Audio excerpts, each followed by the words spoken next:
Jumpa lagi dengan Riva Media. Kita lanjutkan pembelajaran kita tentang belajar WinForm App dengan VB.NET. Kali ini saya akan membahas seputar data grid. Oke, langsung saja kita buka Visual Studio kita. Di sini kita akan mencoba untuk belajar bagaimana cara menambah kolom, kemudian menambah row dan data, dan juga menambah row kosong. Kemudian insert, edit, dan delete cell. Kemudian ada delete kolom, delete row, kemudian mengambil data dari data grid. Kemudian kita juga akan belajar bagaimana cara clear data di dalam data grid. Oke, pertama-tama kita tambahkan data grid ke dalam form kita. Kita drag di sini data grid view. Kemudian ini kita atur. Oke, rekan-rekan semuanya, untuk menambahkan kolom ada dua cara. Yang pertama adalah dengan Visual Builder ini, kita add kolom. Di sini add.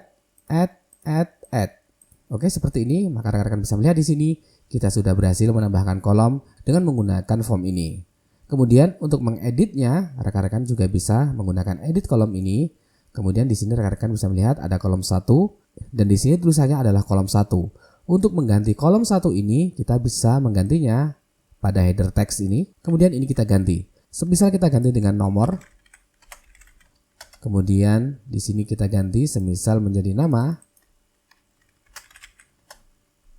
Kemudian di sini semisal kita ganti dengan alamat. Oke, ini kita hapus saja. Kita oke, maka rekan-rekan bisa melihat di sini kita sudah sukses untuk menambahkan header di dalam data grid. Itu adalah cara pertama untuk menambahkan kolom menggunakan Visual Builder. Sekarang akan kita coba menambahkan data dengan menggunakan codingan. Kenapa kita harus menggunakan codingan? Kita menggunakan codingan ketika jumlah kolom di dalam data grid ini dinamis. Atau mungkin nama headernya ini berubah-ubah, maka kita juga bisa menggunakan codingan. Tetapi ketika rekan-rekan membuat sebuah software dengan jumlah kolom yang statis, rekan-rekan bisa memanfaatkan add kolom dan edit kolom ini. Oke, sekarang ini kita hapus. Sekarang akan kita coba untuk menggunakan codingan untuk menambahkan kolom dan juga men-setting header di dalam data grid. Kita double klik untuk formnya, kemudian kita akan mencoba untuk menambahkan codingan ketika form ini di load. Sekarang saya akan membuat variabel dim call as new, kemudian di sini data grid view text box column. Oke, rekan-rekan semuanya ingat data grid view text box column. Kemudian saya akan membuat variabel di sini adalah nama. Kemudian kita set nama dari kolom tersebut. Semisal saya akan berikan kolom 1. Oke, seperti ini. Kemudian kita setting call titik name sama dengan nama. Kemudian call titik. Di sini ada data property name. Ini juga kita kasih nama. Kemudian kita tambahkan lagi call, kemudian titik, header text. Kemudian kita kasih nama. Oke, rekan-rekan semuanya, header text ini merupakan teks yang dimunculkan atau teks yang terlihat oleh user. Sedangkan name ini merupakan nama dari kolom tersebut. Dan data property name ini juga tidak akan dilihat oleh user. Oke, untuk menambahkan kolom, kita bisa menggunakan data grid view 1, kemudian kolom add, kemudian kita masukkan call. Oke, seperti ini rekan-rekan semuanya. Sekarang coba kita jalankan. Oke, rekan-rekan bisa melihat di sini kita sudah berhasil untuk menambahkan kolom dengan menggunakan codingan. Kemudian bagaimana jika jumlah kolomnya banyak? Kita bisa menggunakan perulangan for. Oke, di sini saya akan coba for i sama dengan di sini saya akan gunakan 1, kemudian to, semisal kita set menjadi 5 kolom. Oke, ini kita pindahkan di sini. Kemudian 1 ini kita ganti menjadi i, kemudian to string. Rekan-rekan semuanya, untuk nama ini harus unik. Jadi kita bisa menggunakan kolom, kemudian ini adalah perulangannya. Sekarang kita coba, apakah nanti data grid memiliki 5 kolom? Kita cek.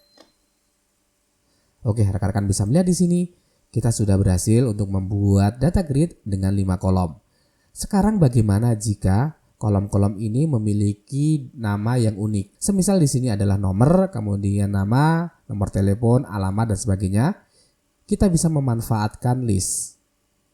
Oke, di sini kita akan mencoba untuk membuat list dim header as new list, kemudian of string. Oke, seperti ini. Kemudian ini kita tambahkan stringnya Semisal di sini yang pertama adalah nama, kemudian di sini adalah alamat, kemudian nomor telepon, kemudian di sini saya akan tambahkan lagi status mungkin. Oke, seperti ini. Kemudian ini kita looping dengan menggunakan for each. Kemudian di sini saya akan gunakan variabel h in header. Oke, seperti ini rekan-rekan semuanya. Nama ini akan kita ubah. Ini kita panggil h. H ini merupakan item dari header. Oke, sekarang kita coba rekan-rekan semuanya. Oke, rekan-rekan semuanya, kita sudah berhasil untuk menambahkan kolom dari sebuah list. Sekarang kita coba bagaimana cara mendelete kolom. Oke, ini kita tambahkan button.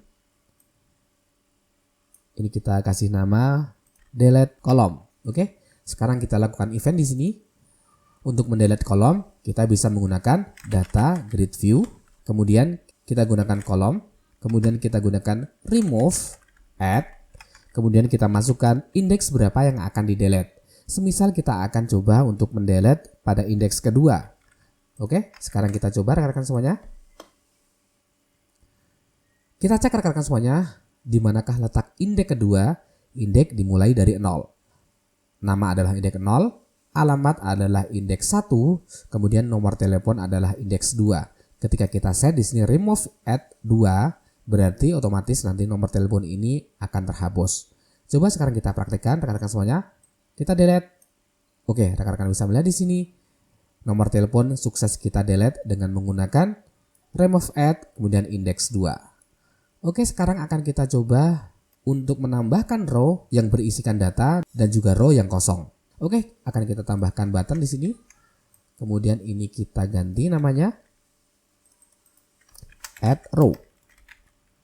Oke, seperti itu. Kemudian untuk menambahkan row, kita bisa menggunakan data grid, kemudian row, add, kemudian di sini adalah berupa array. Semisal kita akan tambahkan namanya adalah Budi. Kemudian alamatnya adalah Jogja. Kemudian nomor teleponnya ini kita kasih 000. Kemudian di sini status kita isi dengan menikah. Oke, seperti ini. Sekarang kita start. Kemudian kita add row. Oke, rekan-rekan bisa melihat di sini kita sukses untuk menambahkan data atau menambahkan row yang berisi data ke dalam data grid. Bagaimana jika kita ingin menambahkan data kosong? Maka rekan-rekan tinggal menambahkan saja di sini data grid, kemudian row, kemudian add, kemudian ini kita kosongkan. Oke, seperti itu. Coba kita jalankan rekan-rekan semuanya. Kita klik, maka rekan-rekan bisa melihat di sini. Di sini kita mengeksekusi untuk menambahkan row dengan data. Kemudian ini yang baris kedua ini kita menambahkan row tanpa data. Data ini merupakan array. Kita juga bisa mendefinisikan terlebih dahulu array-nya. Semisal di sini saya akan membuat sebuah array data, kemudian kita tambahkan string seperti ini. Kemudian kita tambahkan array-nya. Di sini semisal Eko, kemudian kita tambahkan Semarang, kemudian nomor teleponnya. Kemudian di sini status masih belum menikah. Oke, kita bisa menambahkan datanya dengan cara data grid view 1, kemudian row, kemudian add, kemudian ini kita panggil datanya di sini. Kita coba rekan-rekan semuanya. Kita add row. Oke, kita sudah berhasil untuk menambahkan row dengan 3 format yang berbeda. Oke, next kita akan mencoba untuk insert, edit, dan delete cell. Kita akan mencoba untuk menambahkan data yang memiliki data kosong ini. Oke, kita sekarang tambahkan button baru. Kita tambahkan di sini edit cell. Oke, untuk mengedit cell kita bisa menggunakan data grid. Kemudian kita set di manakah letak row-nya, semisal row. Kemudian kita cek dulu di manakah tadi letak row-nya. 0, 1, 2. Row-nya adalah row 2. Ini kita tambahkan. Row-nya adalah 2, kemudian cell-nya cell, kemudian cell-nya adalah cell 0, titik value. Jadi yang kita ubah adalah value-nya. Semisal di sini saya akan tambahkan Burhan. Oke, seperti itu rekan-rekan semuanya. Oke, kita add row. Kemudian kita coba edit cell. Apakah nanti di sini posisi row 2 dan kolom 1 apakah nanti akan berubah menjadi Burhan? Kita coba. Oke, rekan-rekan bisa melihat di sini kita sukses untuk menambahkan data menggunakan sintaks seperti ini. Kemudian untuk mengisi ke sel berikutnya, kita bisa menggunakan seperti ini. Ini kita ganti kolomnya menjadi 1. Kemudian di sini kita tambahkan semisal alamatnya adalah Surabaya. Oke, seperti itu. Sekarang coba kita jalankan. Kita tambahkan, kemudian kita edit sel, maka rekan-rekan bisa melihat di sini Burhan, kemudian ini Surabaya juga sudah berhasil kita tambahkan. Untuk kolom-kolom selanjutnya kita juga bisa menambahkan dengan menggunakan cara seperti ini. Ini kita tambahkan di sini. Kemudian ini kita ganti selnya menjadi 2, kemudian yang ini adalah 3. Kemudian di sini nomor teleponnya, semisal ini kita ganti 222, kemudian di sini kita ganti semisal menikah. Oke, sekarang kita jalankan. Kemudian kita add row, kemudian kita coba edit cell, maka rekan-rekan bisa melihat di sini kita sukses menambahkan data ke dalam sel dengan menggunakan sintaks seperti ini. Apakah sintaks seperti ini bisa untuk mengedit data yang sudah terisi? Ya, tentunya bisa rekan-rekan semuanya. Sekarang akan kita coba row pertama akan kita ubah dengan menggunakan sintaks seperti ini. Ini kita ganti menjadi 0, 0. Oke, seperti itu. Sekarang kita jalankan. Kita add row. Apakah data di dalam Budi ini akan berganti menjadi Burhan? Coba kita cek. Oke, rekan-rekan bisa melihat di sini Budi sukses berganti menjadi Burhan. Itu adalah cara bagaimana untuk mengedit sebuah sel. Oke, selanjutnya akan kita coba untuk delete row. Ini kita tambahkan. Ini kita ganti menjadi delete row. Untuk mendelete row, kita bisa menggunakan sintaks sebagai berikut. Data grid, view, kemudian rows, kemudian remove add. Semisal kita akan mencoba untuk baris pertama, maka indeksnya adalah 0. Oke, seperti ini. Sekarang kita coba rekan-rekan semuanya. Oke, kita tambahkan. Di sini kita akan mencoba untuk delete di line pertama pada indeks 0, yaitu line untuk Budi. Oke, ini rekan-rekan semuanya. Coba kita delete. Oke, rekan-rekan bisa melihat Budi sukses kita hapus dengan menggunakan sintaks rows kemudian remove add. Oke, next kita akan mencoba untuk mengambil data dari data grid. Oke, di sini saya akan coba untuk menambahkan button baru. Kita ganti teksnya, ambil data. Sekarang akan kita coba untuk menambahkan event pada ambil data ini. Oke, untuk mengambil data kita bisa menggunakan sintaks sebagai berikut. Semisal di sini adalah dim nama sama dengan data grid view 1, kemudian rows, kemudian kita set row mana. Semisal ini kita set row 0, kemudian cell, kita set juga 0, kemudian titik value. Kemudian kita coba tampilkan ke dalam message box. Di sini kita tampilkan nama. Kita coba jalankan rekan-rekan semuanya. Ketika kita apply,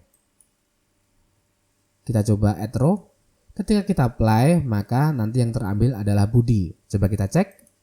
Oke, rekan-rekan bisa melihat di sini kita sukses untuk mengambil data pada sel ini, yaitu row 0 dan juga sel 0. Kemudian bagaimana jika kita ingin mengambil data dari Eko, maka kita bisa merubah row-nya ini kita ganti 1. Kita cek. Kita ambil data, maka data yang ditampilkan adalah Eko. Kemudian bagaimana jika kita ingin melakukan perulangan? Oke, sekarang akan kita coba untuk mendeteksi jumlah dari row yang ada di dalam data grid. Kita bisa menggunakan dim jumlah row as integer sama dengan data grid view, kemudian rows, kemudian count. Ini adalah jumlah row-nya. Kemudian kita lakukan perulangan. For i sama dengan 0 to jumlah row dikurangi 1. Sekarang akan kita coba untuk menampilkan nama terlebih dahulu. Dim nama sama dengan data grid view titik rows, kemudian row-nya adalah row i, jadi nanti akan melakukan perulangan. Kemudian kita set selnya sel berapa. Kalau sel 0 berarti dia akan menampilkan untuk nama. Oke, seperti itu. Kemudian kita coba message box, kemudian nama. Kita coba apply rekan-rekan semuanya. Kita tampilkan terlebih dahulu, kemudian kita jalankan ambil data. Maka yang pertama adalah Budi, kemudian yang kedua adalah Eko. Ini kosong, kosong. Oke. Sekarang kita coba untuk yang alamat. Di sini kita tambahkan di sini alamat. Kemudian untuk alamat ini adalah selnya adalah sel 1. Kita tampilkan di sini nama, kemudian ini kita tambahkan alamat. Coba kita jalankan. Add row, kemudian kita ambil datanya. Yang pertama adalah Budi, alamat Jogja. Kemudian Eko, alamat Semarang, 0 dan 0. Oke rekan-rekan semuanya, begitulah cara untuk mengambil data dari data grid. Sekarang kita coba bagaimana cara untuk clear data di dalam data grid. Untuk clear data sebenarnya sangat mudah sekali. Ini coba kita tambahkan button, kemudian ini kita kasih text clear. Oke, untuk clear data kita bisa menggunakan data grid 1, row, kemudian clear. Oke, sekarang kita coba rekan-rekan semuanya. Kita jalankan di sini add row, kemudian kita clear, maka rekan-rekan bisa melihat di sini data grid sudah kita hapus semua datanya. Oke rekan-rekan semuanya, mungkin hanya itu yang dapat kami berikan pada kesempatan kali ini. Semoga rekan-rekan paham tentang apa yang telah kami sampaikan kali ini. Semoga bermanfaat. Tentunya jangan lupa untuk like, subscribe, share, dan nyalakan loncengnya agar rekan-rekan semuanya tidak ketinggalan ketika kami ada update materi yang terbaru.